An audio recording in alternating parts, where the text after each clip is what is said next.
Hey everybody, welcome back to another part. My name is Prescott. I'm here at Succinct Psychology, and today we are going to be starting Chapter 13, Industrial Organizational Psychology from the OpenStax Online Psychology 2E textbook. I'm actually really excited for this chapter because this is actually field of psychology that I'm particularly interested in. So this should be fun for me, or interesting for me as well. So let's get started. What is industrial organizational psychology? It is a branch of psychology that studies how human behavior and psychology affect work and how they are affected by work. Industrial organizational psychologists work in academia, government, consulting firms, and business. So here you can see some people on their laptops getting work done. So yeah. So areas of industrial organizational psychology. There's industrial psychology, which is it studies job characteristics, applicant characteristics, and how to match them. Also studies employee training and performance appraisal.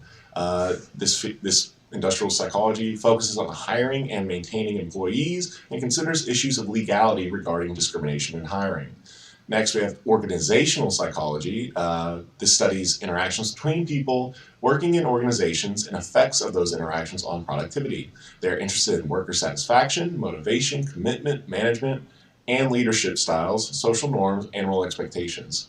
And it considers harassment and workplace violence.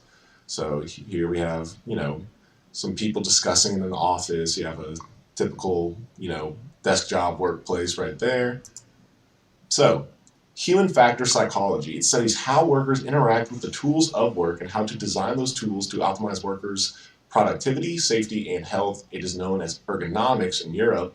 And tools of work, tools of work can include interaction with the machine, workstation, environment displays, and the local environment, for example, lighting. So here you can see a nice picture showing somebody working at their computer, like what's most comfortable for them, lumbar support for the lower back, the seat angle, so even an office job where you're at a computer, they're involved, human factors is involved in that, how to make it safest, most comfortable, and optimized.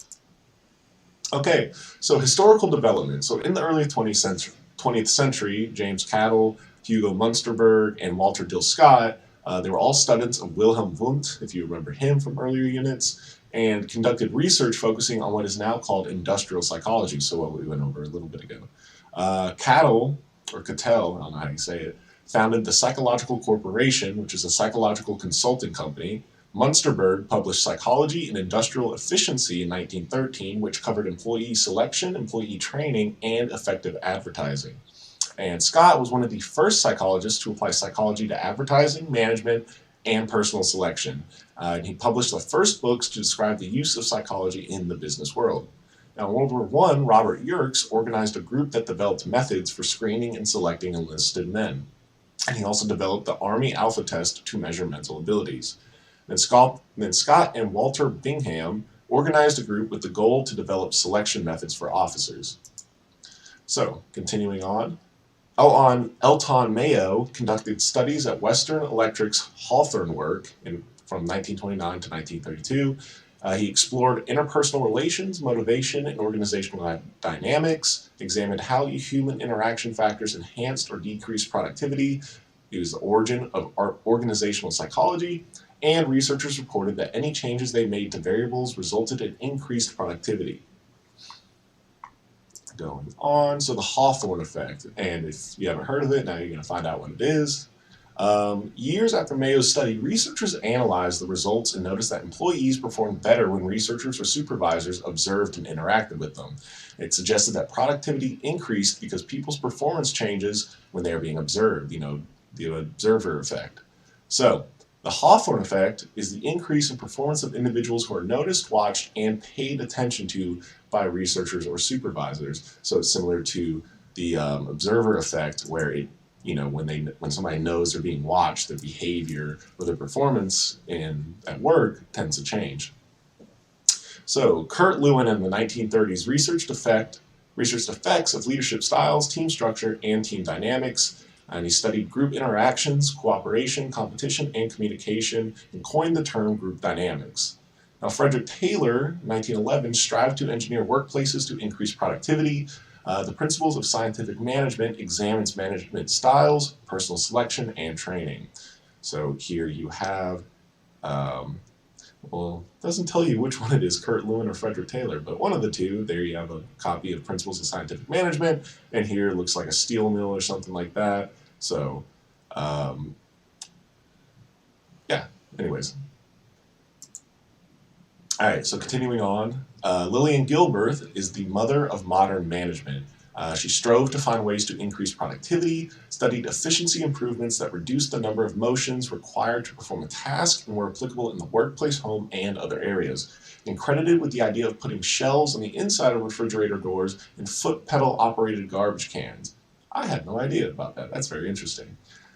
She investigated employee fatigue and time management stress and found many employees were motivated by money and job satisfaction. So here we have a picture of her talking about the cabinets in the refrigerator and then one of those foot pedal garbage cans. So, selecting employees, job advertising. So job analysis is accurately describing the task or job. Task-oriented lists in detail the task that will be performed for the job, and worker-oriented describes characteristics required of the worker to successfully perform the job. For example, knowledge, skills, and abilities. Now, ONET is a database of previously compiled job analysis for different jobs and occupations. So, candidate analysis and testing can involve testing, interviews, and work samples or exercises. So personality tests can be used to identify personality characteristics of the candidate and match those personality characteristics that would ensure good performance on the job. Other tests can include IQ test, integrity test, and physical tests such as drug test or physical fitness tests if you have a physical job.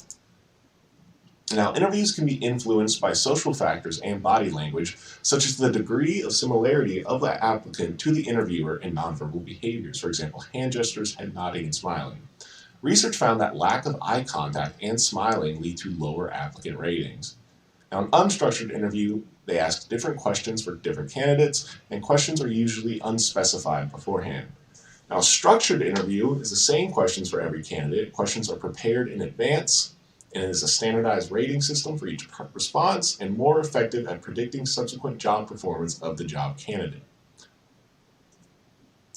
Next, we have training. So orientation. Training usually begins with an orientation period during which a new employee learns about company policies, practices, and culture.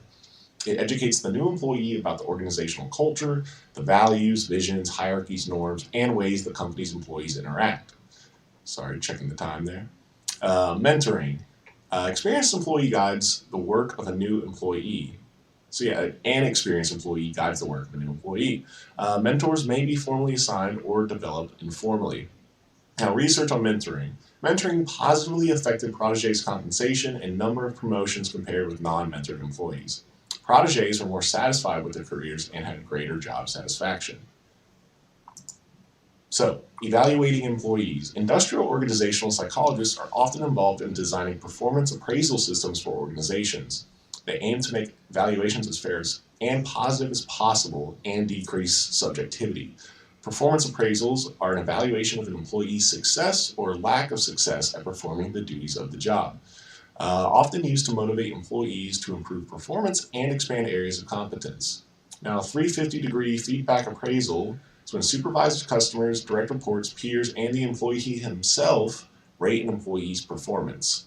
And it provides different perspectives of employees' job performance, but they often fail to accomplish their purpose because they are used incorrectly. So here you have, it's a 350 degree, because I guess this counts as an extra 10 degrees or whatever. No, 360 would be all the way around, whoops. Anyways, so supervisors, customers, self, peers, reports, they all flow in together. So, bias and protection in hiring. Selecting candidates based on group membership when it does not directly affect potential job performance is discriminatory. Many laws exist to prevent hiring based on various group membership criteria. Pregnancy, religion, and age are some of the criteria on which hiring decisions cannot legally be made. So, for example, did you know it is illegal for a potential employer to ask your age in an interview? So next time you're at a job interview, if they ask you for your age, that's illegal. You get onto them for that. So here we have, you're pregnant, they can't not hire you because of that or because of a certain religion or how old you are. That would be discrimination. So the U.S. Equal Employment Opportunity, or the EEOC, is responsible for enforcing federal laws that make it illegal to discriminate against a job applicant or an employee because of the person's race, color, religion, or sex, including pregnancy, national origin, age, so 40 or older, disability, or genetic information. So here we have selected text from legislation prohibiting employment discrimination. So here we have the Title VII of the Civil Rights Act of 1964. I'm not going to go super into it, but if you guys feel like it here, pause the video, you can read it, but it's saying real quick how it should be an unlawful employment practice for an employer to fail or hire any individual based because of such individual's race, color, religion, sex. So civil rights, the Age Discrimination in Employment Act of 1967, and Titles I and V of the Americans with Disabilities Act of 1990, ADA. So here are some examples that prohibit employment discrimination. So the U.S. Equal Employment Opportunity, continued anyways, is the Equal Pay Act, requires equal pay for men and women in the same workplace who are performing equal work. The Title VII, which we saw back there, the Civil Rights Act, 1964, makes it illegal to treat individuals unfavorably because of their race or color of their skin. The Pregnancy Discrimination Act in 1978 prohibits job discrimination of a woman because she is pregnant as long as she can perform the work required. Then there's Americans with Disabilities Act, where employers cannot discriminate against any individual based on a disability. Now, a disability is a physical or mental impairment that limits one or more major life activities such as hearing, walking, and breathing. It has been expanded to include individuals with alcoholism, former drug use, obesity, or psychiatric disabilities. And finally, there's the Bona Fide Occupational Qualification, or the BFOQ, and it is a requirement of certain occupations for which denying an individual employment would otherwise violate the law, such as requirements concerning religion or sex. So in some cases, religion, national origin, age, and sex are bona fide occupational qualifications. So I think that's where we'll stop this first video before we get into job satisfaction and whatnot. But I hope you guys enjoyed, found it interesting. I know I certainly did, and I hope you guys swing by in the next video where we will start where we leave off here in job satisfaction. Again, I hope you guys enjoyed the video. My name is Prescott. I'm here at Succinct Psychology, and I will hopefully see you in the next video. Thanks. Bye.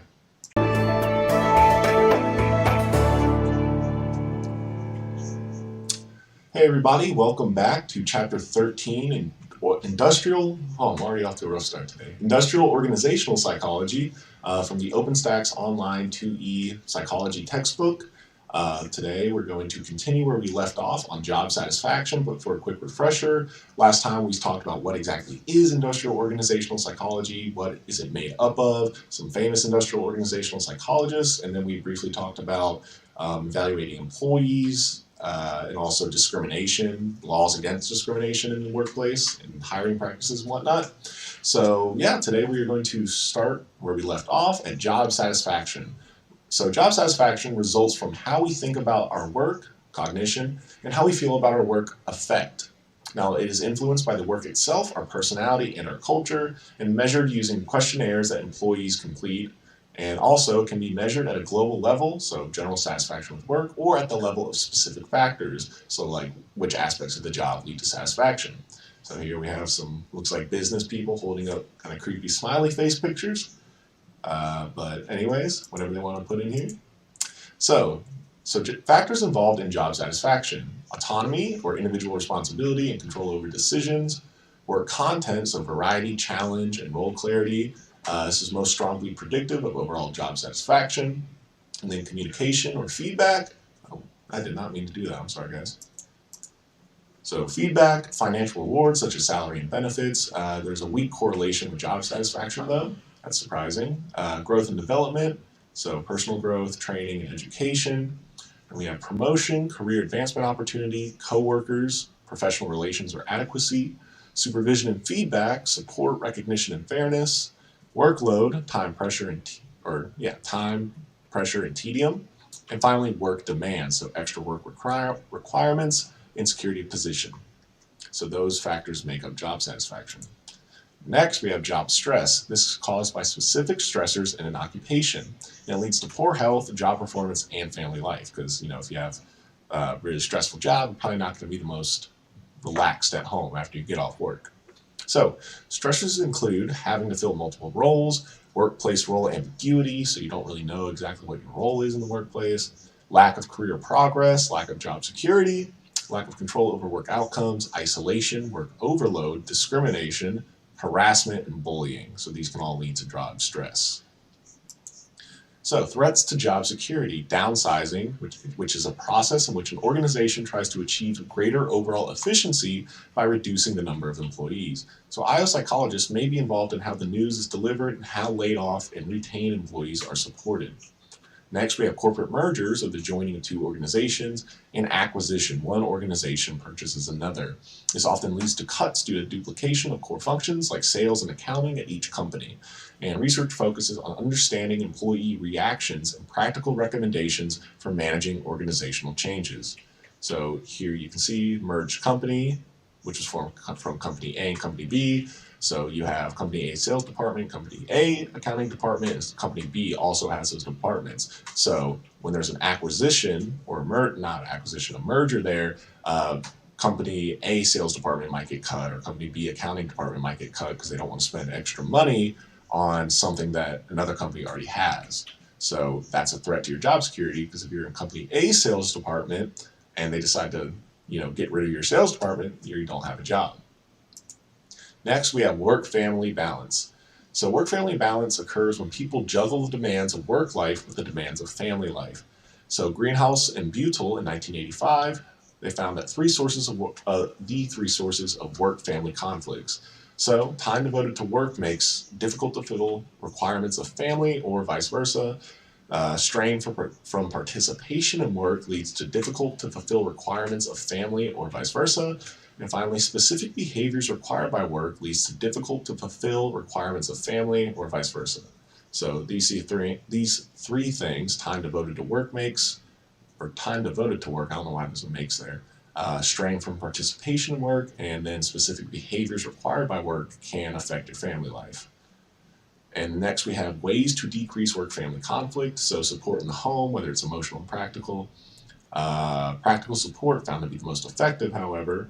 Then there's workplace support, so understanding supervisors, flex time, leave with pay, and telecommunicating. Now, telecommunicating is an employee's ability to set their own hours, allowing them to work from home at different parts of the day. And telecommuting was found to make the conflict worse. So that's no good, because we've all been in a pandemic lockdown the past year. So, management and organizational structure. Douglas McGregor in 1960 combined scientific management and human relations into the notion of leadership behavior. Scientific management is a theory of management that analyzes and synthesizes workflows with the main objective of improving economic efficiency, especially labor productivity. And he identified two different styles of managers. So there's theory X, that the manager assumes workers are inherently lazy and unproductive, so the managers must have control and use punishments. And then there's theory Y, or manager Y. Manager assumes workers are people who seek to work hard and productively, and managers and workers can find creative solutions to problems. Workers do not need to be controlled and punished. So continuing on with theory X and theory Y.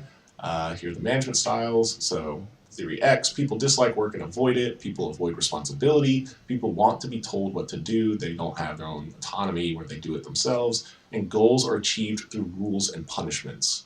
Then there's theory Y, people enjoy work and find it natural. People are most satisfied when given responsibility for their own actions. People want to take part in setting their own work goals, and goals are achieved through enticements and rewards. So, continuing with management organizational structure, we have Donald Clifton, who researched how an organization can best use an individual's strengths, argued that our strengths provide the greatest opportunity for growth, and then there's strength-based management and its approach that focuses on employee strengths. Then we have Bass, it's a funny name, in 1985. So transactional leadership, characteristic of leaders who focus on supervision and organizational goals achieved through a system of rewards and punishments. And maintenance of the organizational status quo. So transformational leadership, there's charismatic role models, inspirational, so optimistic about goal attainment, intellectually stimulating, encourage critical thinking and problem solving, and individually considerate and who seek to change the organization. So those are transformational leaderships. Next, we have goals, teamwork, and work teams. So there's a team-based approach, which many companies structure their organization so that work can be delegated to work teams. Now, a work team is a group of people within an organization or company given a specific task to achieve together, brings together diverse skills, experience, and expertise, and do not always deliver greater productivity. So why do some teams work well while others do not? There's social loafing, poor communication, poor decision-making skills due to conformity effects, and there can always be conflict within the group. The team halo effect is teams are given credit for their successes, but individuals within a team are blamed for team failures. So that's, when the team does good, the team's given credit, but if it does bad, then people in the group start to get blamed for it. So, continuing on, we have teams and gender diversity. So cons of this are that diversity can introduce communication, interpersonal relationship problems, but the pros are that diversity can increase the team's skill set. Now, Hugendum, Oosterbeek, and Van Praag in 2013 found that gender-balanced teams performed better than predominantly male teams, but did not identify which mechanism accounted for performance improvement. So there's 3 types of teams. Problem resolution teams, which created for the purpose of solving a particular problem, creative teams, which are used to develop innovative possibilities or solutions, and tactical teams, which are used to execute a well-defined plan or objective. So research on the virtual team examines how groups of geographically disparate people brought together using digital communications technology function. So organizational culture is the values, visions, hierarchies, norms, and interactions among its employees. It is how an organization is run, how it operates, and how it makes decisions. I said decisions. Ostroff, Knickie, and Tamkins in 2003 found 3 layers in an organizational culture. Observable artifacts, so symbols of language, jargon, slang, and humor, narratives, so stories and legends, and practices or rituals that represent the underlying cultural assumptions. There's espoused values, which are concepts/beliefs that management or entire organization endorses. And then there's basic assumptions, so usually unobservable and unquestioned. Now, diversity training educates participants about cultural differences with the goal of improving teamwork, and it aims to reduce prejudice. So, going on. Next, we have, sexual harassment. Most organizations have developed sexual harassment policies that define harassment and procedures to prevent and address it when it occurs. Sexual harassment is sexually based behavior that is knowingly unwanted and has an adverse effect on a person's employment status, interferes with a person's job performance, or creates a hostile or intimidating work environment. So there are a couple types of sexual harassment. You have quid pro quo, you give something to get something. Organizational rewards are offered in exchange for sexual favors. Next, there is the threat of withholding a reward if a sexual request is refused. Then we have hostile environment sexual harassment. So employee experiences conditions in the workplace considered hostile or intimidating, i.e. Environment allowing offensive language or sexually explicit images. So that would be no good. You don't want to walk into a workplace and have something, degrading just sitting on the wall. Next, we have workplace violence, which is violence or the threat of violence against workers, and it can occur inside or outside the workplace. It includes physical violence, harassment, intimidation, or other disruptive behavior, ranges from threats and verbal abuse to physical assaults and homicide. Warning signs include intimidating behavior, threats, sabotaging equipment, or radical changes in a coworker's behavior. Feelings of being treated unfairly, unjustly, or disrespectfully are significant triggers. There's procedural justice, which is fairness of the processes by which outcomes are determined in conflicts with or among employees. So Greenberg and Barling in 1999 found a history of aggression and amount of alcohol consumed leads to accurate predictors of violence against a coworker, and feelings of being unfairly treated or untrusted lead to predictors or are predictors of aggression against a supervisor. Finally, job security and alcohol consumption are predictors of aggression against a subordinate. So all of these are predictors. If you see these in the workplace, you better brace yourself. So we're wrapping up here, so let's keep going strong. So now we have human factors psychology, which studies the integration, so physical, cognitive, or both, of the human-machine interface in the workplace and is concerned with researching and designing machines that fit human requirements. and is involved in the development of regulations and principles of test design, often related to safety. Now, areas of study, so we have attention, which includes vigilance and monitoring, recognizing signals and noise, mental resources, and divided attention. So how is attention maintained? What about tasks maintains attention? And how do you design systems to support attention? Is kind of like what they're asking. So cognitive engineering includes human software interactions and complex automated systems, especially decision-making processes of workers as they are supported by the software system. So this asks, how do workers use and obtain information provided by software? Next, we have task analysis, so breaking down the elements of task. And this asks, how can a task be performed more efficiently? How can a task be performed more safely? And finally, we have cognitive task analysis, which is breaking down the elements of a cognitive task. So it asks, how are decisions made? And finally, for this chapter, we have workplace safety. So checklist used to reduce accidents in the workplace. For example, pilots are required to go through a detailed checklist of the different parts of the aircraft before takeoff to ensure that all the essential equipment is working correctly. Next, we have time limits on operating equipment. So this limits how long an operator, such as a pilot or truck driver, is allowed to operate the equipment, because you don't want, a pilot driving a plane around for 16 hours straight, probably going to be pretty fatigued. So yeah, guys, that is the end of chapter 13, Industrial Organizational Psychology. I hope you guys really enjoyed it. I know I personally did. I just love this kind of stuff. I find it really interesting. So I hope you guys enjoyed this chapter, and I hope that you continue into the next chapter. That should be fun too. Please leave a comment if you have any questions or any tips and advice on how we can make these videos better. But other than that, I hope you guys have a great day. Again, my name is Prescott. I'm here at Succinct, or Succinct Psychology, and I hope to see you guys in the next video. Thank you. Bye.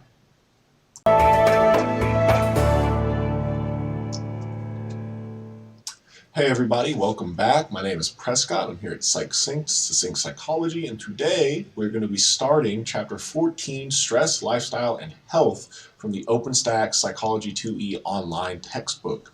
So, without further ado, let's get started.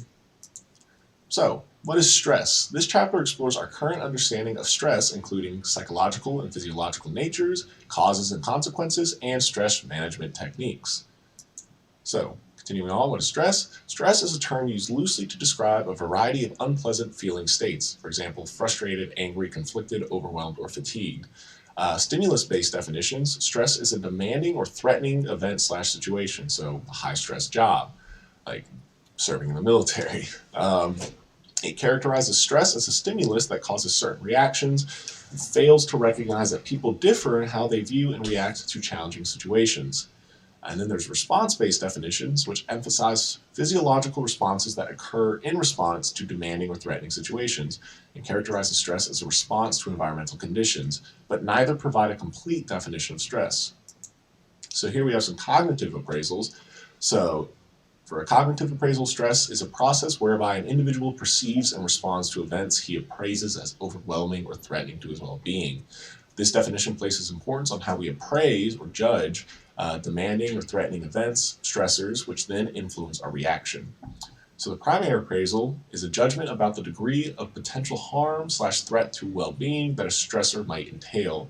A threat is a stressor that could lead to harm/loss/negative consequences, and a challenge is a stressor that carries the potential for gain/personal growth. So it's a challenge. Ooh, if I complete this challenge, I get the treasure chest at the end, for example. But anyways, you get the point. So, example, graduating from college and entering the workplace can be viewed as either a threat, because you lose the financial support, or a challenge, opportunity for independence and growth. Now, secondary appraisal, good lord, guys, is a judgment of the options available to cope with a stressor and perceptions of how effective such options will be. A threat is less stressful if we believe something can be done about it.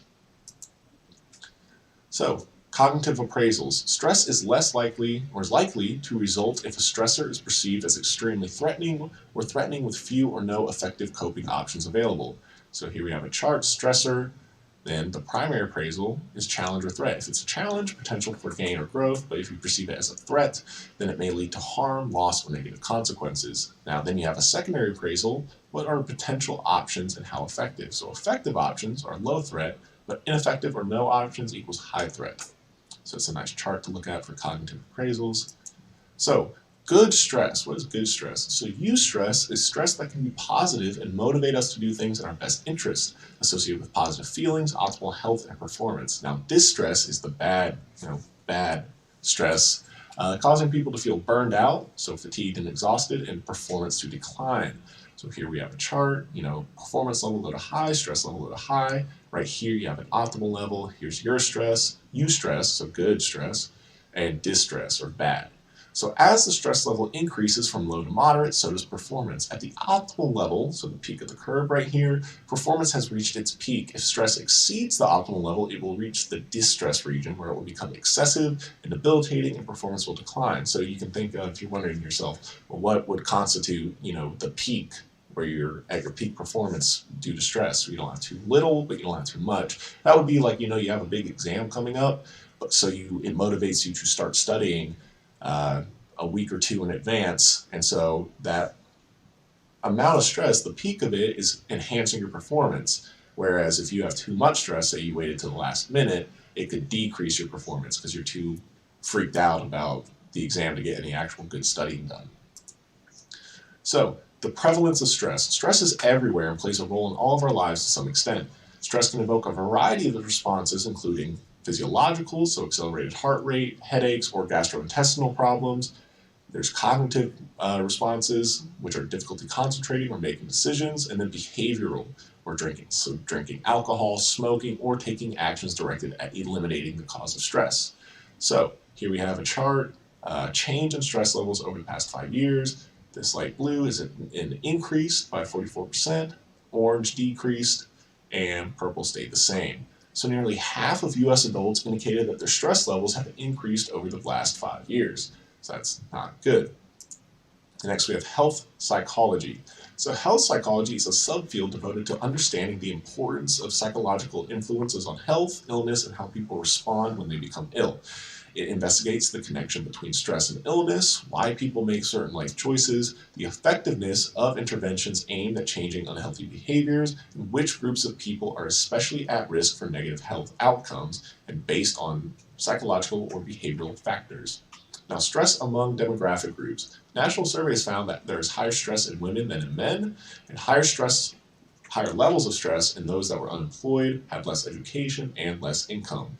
And retired persons reported lowest levels of stress.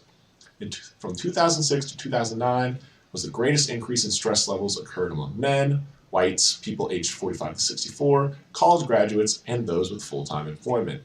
The change potentially due to the 2008-2009 economic shutdown, which I would think is a pretty good guess.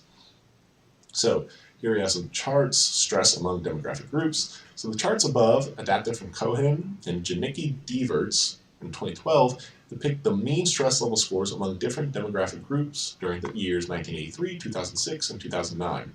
Stress levels generally show a marked increase over this quarter-century time span. So here you can see, they're all different categories, so I don't want to break them all down. We have sex, age, race, education, employment, and income. So as you go up, your mean stress score increases, and that shows the year. So you can see over time, men became more stressed, and so did women. Here, everybody but, like it said, retired people had the lowest amount of stress, but their age went up. All these different categories, the stress you can see went up, except for unemployed. That actually went down around 2006. So then we have, a clear picture right here, same charts, just more enhanced. So, early contributions to the study of stress. So Walter Cannon in the early 20th century was the first to identify the body's physiological reactions to stress, and he first articulated and named the fight or flight response, which we talked about in an earlier chapter, which he suggested is a built-in mechanism that stabilizes physiological variables at levels optimal for survival. So, quick refresher, the fight or flight response is a set of physiological reactions that occur when an individual encounters a perceived threat, produced by activation of the sympathetic nervous system and the endocrine system. This arousal prepares a person to either fight or flee from a perceived threat, and an adaptive response helpful in species survival. So again, fight or flight response, In response to a threatening stressor, the adrenal glands release epinephrine, or adrenaline, and norepinephrine, or noradrenaline, which causes physiological changes in the body as shown below. So, if you have adrenaline, your pupils dilate, heart rate increases, muscles tense and may tremble, respiration quickens, so bronchial tubes dilate, and perspiration begins to start to sweat. Now, general adaptation syndrome, so Hans Selye specialized in research about stress. He noticed that prolonged exposure to stressors caused rats to show signs of adrenal enlargement, thymus and lymph node shrinkage, and stomach ulceration. The same pattern of physiological reactions occurred regardless of the stressor, so if it was just stress over time, prolonged exposure. Selye had discovered the general adaptation syndrome, the body's non-specific physiological response to stress. So there are 3 stages: alarm reaction, the body's immediate reaction upon facing a threatening situation or emergency; physiological reactions that provide energy to manage the situation. Then we have the stage of resistance, the body has adapted or readjusted to the stressor but remains alert and prepared to respond with less intensity. Its physiological reactions diminish. Then we have the stage of exhaustion. A person can no longer adapt to the stressor, depletion of physical resources, and physical wear takes its toll on the body's tissues and organs. So this may result in illness, disease, or death. So prolonged exposure to stress is really not good. So here we have general adaptation syndrome again. The 3 stages of Selye's general adaptation syndrome are shown in this graph. Prolonged stress ultimately results in exhaustion. So here you can have the stress resistance, the alarm reaction. Like this is the normal level. You can see it go up, resistance, and then in the resistance phase, the stress resistance, but then when in the exhaustion, stress resistance goes down by a lot. So the physiological basis of stress. So the sympathetic nervous system triggers arousal in response to a stressor via the release of adrenaline from the adrenal glands. And the hypothalamic pituitary adrenal axis has stress, leads to hypothalamus releases corticotrophin releasing factor or hormone, and then the pituitary gland releases ACTH, then ACTH activates the adrenal glands, then the adrenal glands release hormones including cortisol. Now cortisol is a stress hormone that helps provide a boost of energy when we first encounter a stressor, preparing us to fight or flee. Shouldn't say fight, why does it say flight or flee? It's the same thing. Continuous elevated levels of cortisol or chronic stress weaken the immune system so you get sick more easily.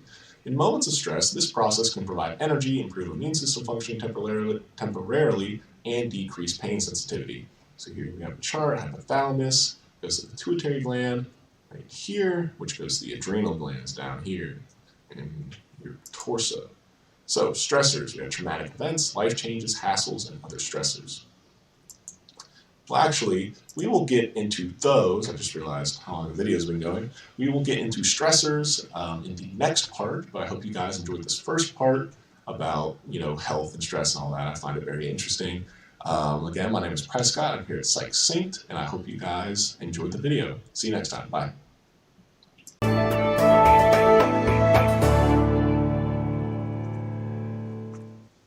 Oh, hey guys, I got something in my eye there.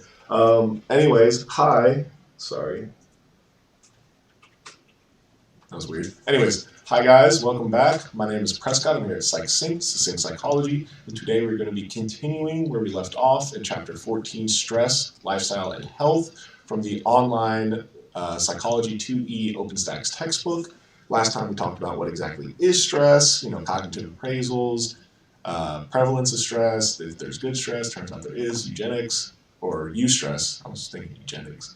And then, we went across stress among demographic groups, fight or flight response, all this interesting stuff. If you guys want to hear more about it in a previous video, if you haven't seen it, I would highly recommend you do. But anyways, last time we left off here at stressors, which include traumatic events, life changes, hassles, and other stressors. So we are going to start off here with stressors. So there are chronic stressors, which are events that persist over an extended period of time. For example, long-term unemployment, that's a chronic stressor. And then you have acute stressors, so brief events that sometimes continue to be experienced as overwhelming well after the event has ended. So, for example, falling and breaking a leg. You'd still be stressed about that. Now, traumatic events, or one category of stressors are let me start that over. Traumatic events. One category of stressors are traumatic events, situations involving exposure to actual or threatened death or serious injury, for example, exposure to military combat, threatened/actual physical assaults, physical attacks, sexual assault, childhood abuse, robbery, etc., terrorist attacks, natural disasters, and car accidents. Stressors of this type can cause people to develop post-traumatic stress disorder, or PTSD. Chronic stress reaction, including intrusive and painful memories, jumpiness, and persistent negative emotional states, among other symptoms.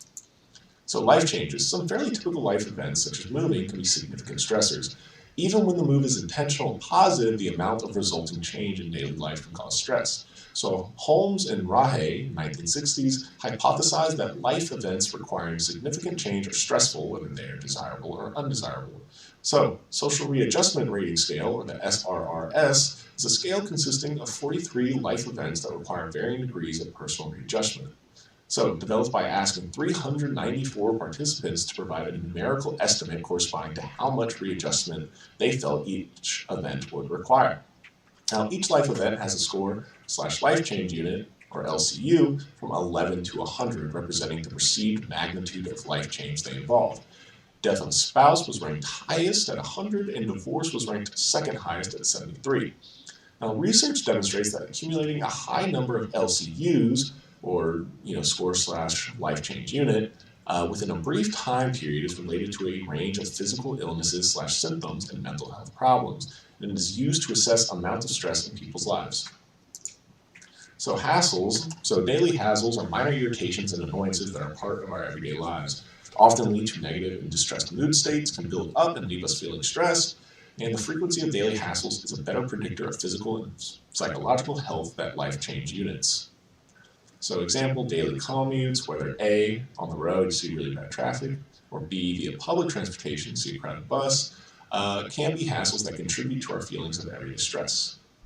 Now, other stressors, there's high-stress occupations, so difficult, demanding, or unsafe working conditions, occupations containing unpleasant elements, so exposure to loud noise, harassment, threats of physical violence, or constant frustration. Job strain is a work situation that combines excessive job demands and workload with little discretion in decision-making or job control. This is associated with increased risk of physical problems. Our job burnout is a general sense of emotional exhaustion and cynicism in relation to one's job. It occurs frequently among people in human service jobs, so example, social workers, teachers, and police officers. Close relationships with friends and family can be a source of stress. We all know they're not always a good thing. Negative aspects that can cause stress include adverse exchanges and conflicts, lack of emotional support or confiding, and lack of reciprocity.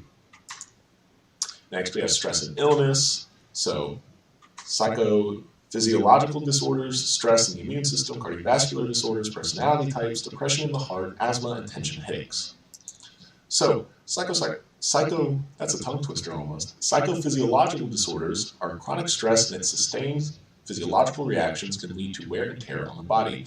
Sustained high blood pressure can lead to a heart attack or heart failure. Continuous exposure to cortisol can weaken the immune system, putting a person at risk for infection or disease. Now, psychophysiological disorders are physical disorders/diseases whose symptoms are brought about or worsened by stress and emotional factors. Common examples include tension headaches, asthma, acne, eczema, hypertension, irritable bowel syndrome, and coronary heart disease. So none of those are good. Now, stress in the immune system. Immune system errors. So there's autoimmune disease, which immune system mistakes the body's own healthy cells for invaders and repeatedly attacks them. It can affect almost any part of the body. There's immunosuppression, the decreased effectiveness of the immune system, so it causes people to become susceptible to infections, illness, and disease. Then there's stressors in immune function, which is psychoneuroimmunology, is a field that studies how psychological factors influence the immune system and immune functioning. Studies have shown that the immune system can be classically conditioned, leading to the idea that if classical conditioning can alter immunity, then so can other psychological factors. Now, many kinds of stressors are associated with poor/weakened immune functioning. So here's a question: how does stress weaken the immune system? So one way that the immune system is weakened is through the hormones released during stress. These hormones inhibit the production of lymphocytes, or white blood cells, important in the immune response, because white blood cells fight off illness, basically, in your body. Now, a study on stress and immune function by Cohen in 1998 So 276 healthy volunteers were interviewed about recent stressful experiences.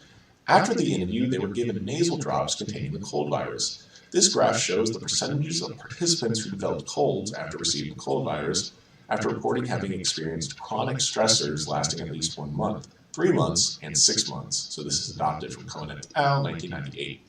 Now, participants who reported experiencing chronic stressors for more than 1 month were more likely to develop colds than those who reported no chronic stressors. So here we can have greater than 1 month, greater than 3 months, greater than 6 months, duration of chronic stressor. Blue is no chronic stressor, red is chronic stressor, and then the percentage of people with colds. So we can see those with chronic stressors were much more likely to develop cold. Now, stress and aging. Research suggests that stress can shorten telomeres, or segments of DNA that protect the ends of chromosomes. Shortened telomeres can inhibit/block cell division, which includes growth and proliferation of new cells, leading to more rapid aging. This graph shows that telomeres are shorter in adults who experienced more trauma as children, adapted from Blackburn and Eaple 2012. So here you can see the numbers of adversities experienced and the telomere length. So no adversities, higher telomere, and the more you got, the lower it was. Next, we have cardiovascular disorders. So the cardiovascular system plays a central role in the stress response, making it a key focus in studies of psychophysiological disorders. Now, heart disease is a cardiovascular disorder, and is a major risk factor for heart disease is hypertension. Now, hypertension is high blood pressure and can be caused by stressors including job strain, marital conflict, and natural disasters. It forces the heart to pump harder, thus putting increased physical strain on the heart. Has no symptoms and can lead to a heart attack, stroke, or heart failure, as well as kidney failure and blindness. Now, both heart disease and hypertension have been linked to negative affectivity. So negative affectivity is the tendency to experience distressed emotional states involving anger, contempt, disgust, guilt, fear, and nervousness. Those are not good things to have. So, heart attack symptoms. So, for males, lightheadedness, perspiration, chest pain and pressure, stomach pain, and shortness of breath. Females, dizziness, anxiety, back and neck pain, shortness of breath, nausea, and vomiting. So, yeah, if you have these symptoms, whether you're male or female, might want to make sure you're not having a heart attack, I guess. Anyways, type A and B personalities, we have Friedman and Rosenman, 1974, discovered that people who are prone to heart disease tend to think, feel, and act differently than those who are not. Found that heart disease is over 7 times more frequent among type A's, when type A tend to be extremely competitive, intensely driven, impatient, rushed, and hostile towards others, whereas type B tend to be relaxed and laid back. Now, further research suggested that one of the most important factors in the development of heart disease is the anger/hostility dimension of type A behavior pattern. Individuals that indicated they responded to pressure with anger were over 6 times more likely than those who indicated less anger to have had a heart attack by age 55. So here we have type A personality, constantly stressed out, and then type B, he's chilling, he's having a good time. So, the transactional model of hostility for predicting social interactions. That is a lengthy title. So, anger and hostility appear to constitute long-term risk factors for adverse cardiovascular outcomes. Why? According to the transactional model of hostility for predicting social interactions, Fellow et al. 2012, the thoughts and feelings of a hostile person promote antagonistic behavior towards others, which in turn reinforces complementary reactions from others, thereby intensifying one's hostile disposition and intensifying the cyclical nature of this relationship.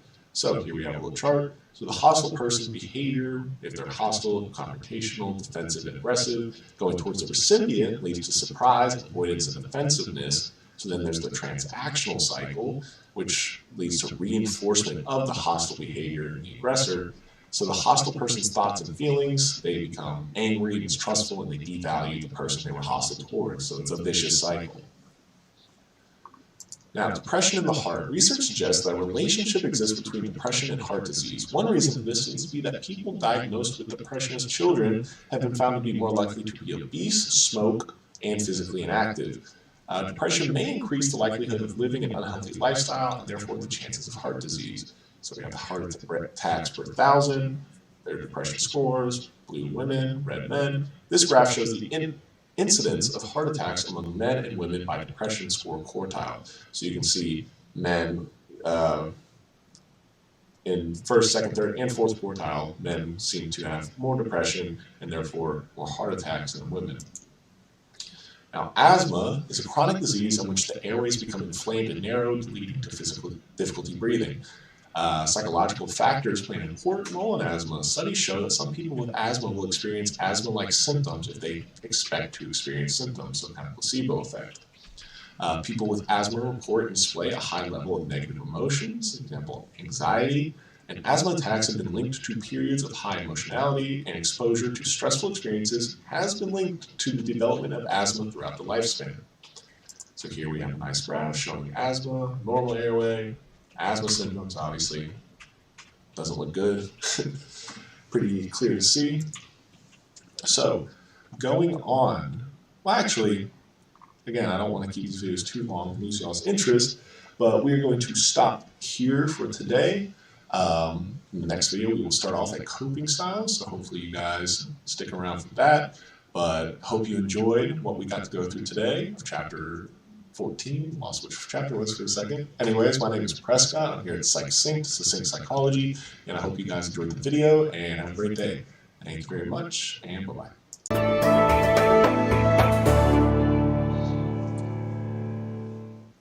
Hey everybody, welcome back. My name is Prescott. I'm here at Succinct Psychology. Today we are going to should be able to wrap up chapter 14 here from the OpenStax Online 2E Psychology textbook. So last time we spoke about how stress can in fact impact your heart, your health, your immune system. Same thing with depression. We found out that people with anxiety, they can lead to them developing asthma, which is really bad. So last time we stopped right here at coping styles, so we're just going to pick up where we left off. So coping styles, Lazarus and Folkman. Lazarus, pretty cool name, I'm going to say. 1984. They did problem-focused coping, so individual attempts to manage or alter the problem that is causing them to experience stress. Involves identifying the problem, considering possible solutions, weigh the costs and the benefits of these solutions, and then selecting an alternative. Proactively addresses the problem and more likely to be used when the stressor is perceived as controllable, so something you can manage. Now, emotion-focused coping, efforts to change or reduce the negative emotions associated with stress, can include avoiding, minimizing, or distancing oneself from the problem, or positive comparisons with others, or seeking something positive in a negative event. Treats the symptoms of stress, not the cause, more often used for stressors we feel powerless to change, so you just can't do anything about it. You just have to cope with it. So example, you're stressed because you are failing a class. Now the problem-focused approach would be to study more, contact a professor for help, or find a tutor. And an emotion-focused approach would watch a movie or play games to distract yourself from the problem, which obviously wouldn't help very much. Now, control and stress. The ability to enact control in our lives is a basic tenet of human behavior. Our reaction to potential stressors depends largely on how much control we feel we have. Now, perceived control is our beliefs about our personal capacity to exert influence over and shape outcomes. It has major implications for health and happiness.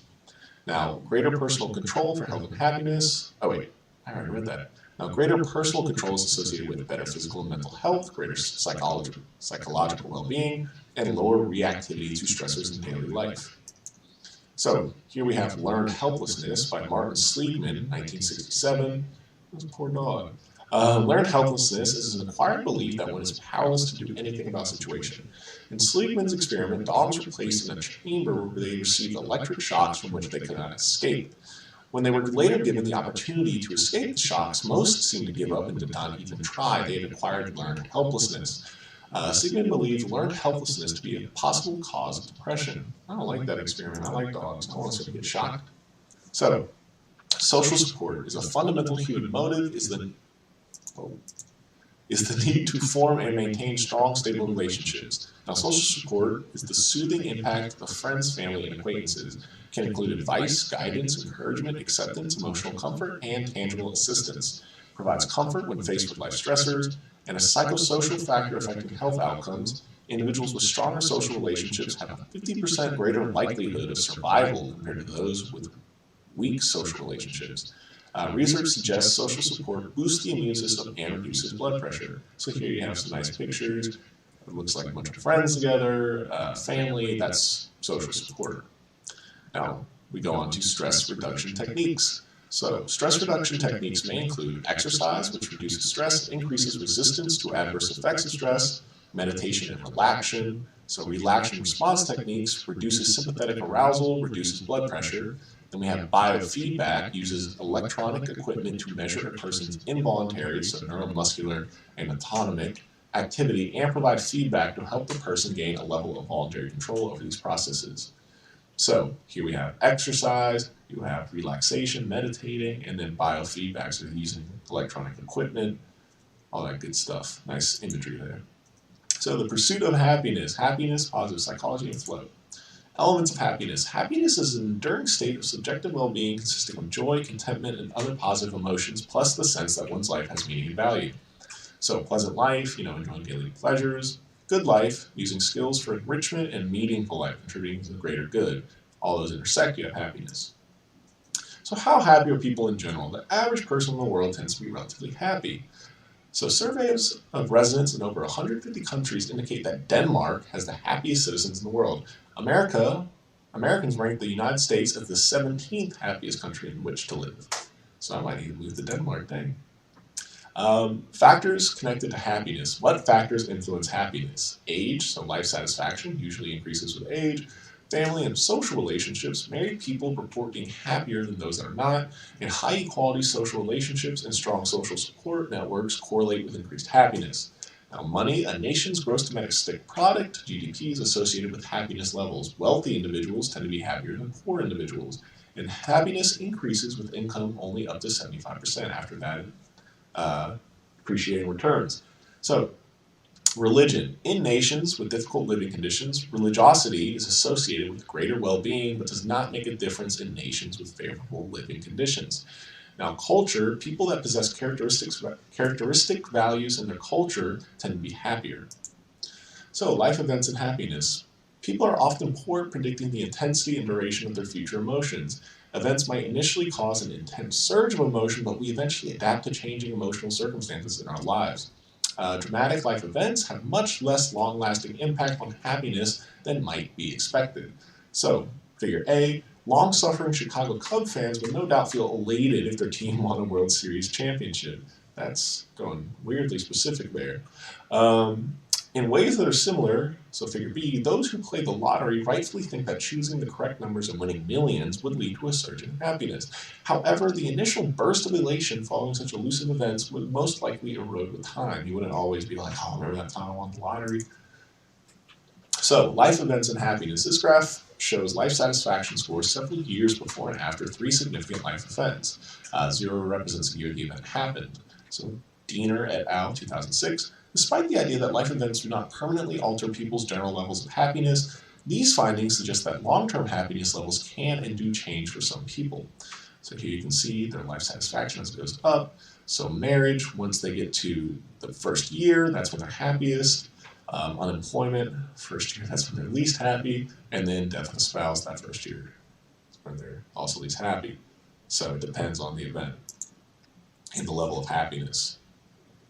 Well, it depends on which event and how it impacts happiness. Anyways, positive psychology. So Seligman, 1998, urged psychologists to focus more on understanding how to build human strength and psychological well-being.